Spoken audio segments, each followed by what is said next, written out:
Hello friends, எல்லாருக்கும் காலை வணக்கம். இன்னைக்கு தமிழ்நாட்டோட சீஃப் மினிஸ்டர் எலெக்ஷன் காலையிலே ஓட்டு போடலான்னு போய் பார்த்தேன். சரியான கூட்டம். அதுவும் இல்லாமல் இன்னைக்கு காலைல நான் எண்ணெய் தேய்ச்சி குளிச்சேன்னா கொஞ்சம் லேட் ஆயிட்டு. அதனால வேலைக்கு போயிட்டு வந்து சாயந்தரம் ஓட்டு போடலான்னு முடிவு பண்ணிட்டேன். இது என்னடா மருந்து எடுத்து காட்டுறேன்னு பார்க்குறீங்களா? இதை பார்த்தாலே தெரிஞ்சிருக்கும் இது எங்கே வைக்கணும்னு சொல்லிட்டு. ஆமாம், கொஞ்சம் லைட்டாக சின்ன ப்ராப்ளம் இருக்குது. இன்னைக்கு காலைல என்ன சாப்பாடுன்னு பார்த்தீங்கன்னா இட்லி சாம்பார். டேஸ்ட்டு வேறு லெவலில் இருந்தது.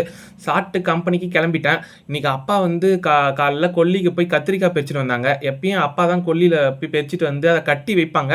ஆனால் அதை அப்பா தூக்க முடியாது. ஏன்னு பார்த்தீங்கன்னா உங்களுக்கு கையில் வந்து சின்னதாக ஒரு அடிபட்டுது. அதில் இருந்து வெயிட்டு தூக்கிறது இல்லை. நான் தான் எப்பயுமே அதை வண்டியில் எடுத்து வச்சு கட்டி அனுப்புவேன். இன்னைக்கு அனுப்பிட்டு நானும் வேலைக்கு வந்துட்டேன். வேலையெல்லாம் முடிச்சுட்டு இன்றைக்கி வீட்டுக்கு சீக்கிரம் வந்துட்டேன். ஏன்னு பார்த்தீங்கன்னா நான் ஒர்க் பண்ணுறது பாண்டிச்சேரி. ஆனால் இன்றைக்கி எலெக்ஷன் தமிழ்நாடு. அதனால் இன்றைக்கி எனக்கு லீவு கிடையாது.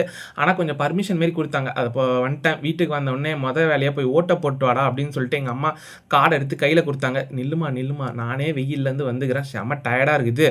எதனா ட்ரிங்க்ஸ், அதாவது லெமன் ஜூஸ் போட்டு வச்சுருந்தாங்க. நல்லா இருந்தது. அதான் நம்ம தான் இப்போ கூலிங்காக சாப்பிட்லான்னு முடிவு பண்ணியிருக்கேன்ல. சரி, அதை குடிச்சிட்டு ஓட்டு போகிறதுக்கு போனேன். எங்கள் ஊர் ஸ்கூலில் தான் ஓட்டு போடுறதுக்கு போலிங் வச்சுருந்தாங்க. கூட்டமே இல்லை, சப்புன்னு இருந்தது. சரி, அங்கே போனேன்னா உள்ளார அந்த நிறைய கட்சிக்காரங்களாம் இருந்தாங்க. அப்புறம் வந்து நான் போய் என் ஓட்டை போட்டேன். யாருக்கு ஓட்டு போட்டேன்னு கேட்காதீங்க. ஏதோ ஒரு ஓட்டை போட்டேன். நல்லதாக இருந்தால் சரி தான். சரி, போட்டு அப்படியே வீட்டுக்கு வந்தேன். நைட்டு என்ன சாப்பாடுன்னு பார்த்தீங்கன்னா சப்பாத்தி, சன்னா கிரேவி, அப்புறம் தக்காளி சட்னி இருந்தது. சாப்பிட்டு தூங்கிட்டு இந்த விளாக் உங்களுக்கு பிடிச்சிருந்தா லைக் பண்ணுங்கள், சப்ஸ்கிரைப் பண்ணுங்கள், ஷேர் பண்ணுங்கள்.